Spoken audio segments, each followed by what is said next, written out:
أهلا ومرحبا بكم مشاهدينا الكرام في برنامجكم مصطلح الأسبوع. مصطلحنا لهذا الأسبوع هو مصطلح الأخلاق.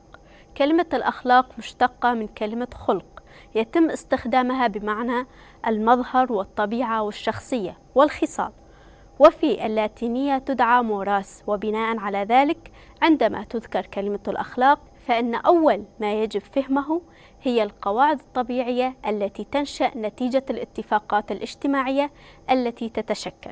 كما يعرف القائد عبد الله أوجلان الأخلاق بأنها الذاكرة السياسية للمجتمع، فالأخلاق تحدد حالة التقاليد المؤسساتية للسياسة، وتحدد طريق المهام الأساسية للمجتمع وطريقة ممارسة المهام المخططة، وترتبط الأخلاق ارتباطا مباشرا بالعمل والحياة.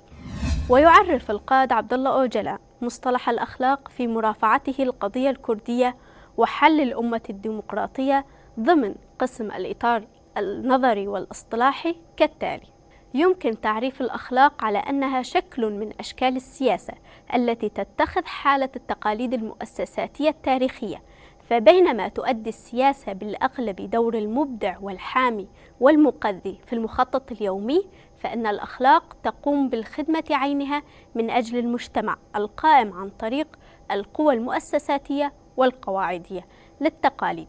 وبالمقدور تقييم الأخلاق بأنها الذاكرة السياسية للمجتمع.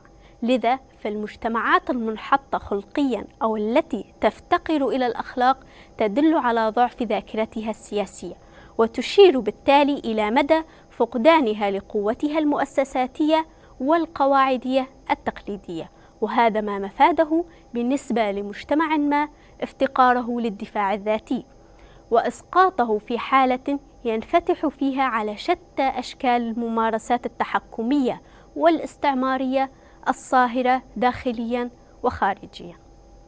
من هنا فالدافع الأولي خلف قيام أنظمة السلطة وكيانات الدولة بتعرية الأخلاق والنهش الدائم فيها، وخلف فرضها الإدارة القانونية وحادية الجانب أي الشكل الأخلاقي للمهيمنين على المجتمع بدلا منها، هو النظر بعين الضرورة الحتمية إلى إقحام ذلك المجتمع في وضع يقدو فيه منفتحا على حكم السلطة والاستعمار، وذلك بعد تخريب السياسة والإدارة الذاتية فيه.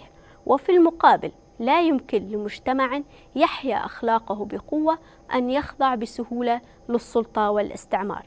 كما أن أكثر حالات الأخلاق سلبية ورجعية وبدائية هي أثمن بالنسبة لمجتمع ما من أكثر قوانين وأحكام السلطة والدولة تقدما.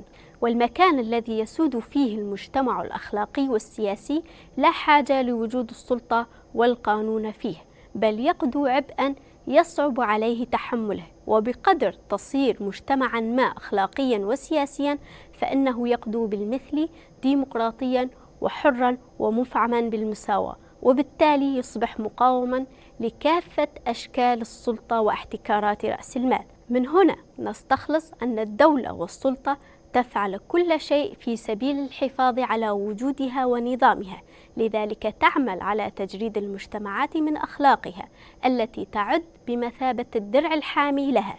لذا تهدف الحداثة الديمقراطية إلى صون البنية الأخلاقية والسياسية للمجتمع والحفاظ عليها في سبيل الحفاظ على هويتها. إلى هنا نصل إلى ختام حلقتنا لهذا الأسبوع، ونشكركم على طيب المتابعة. دمتم بخير.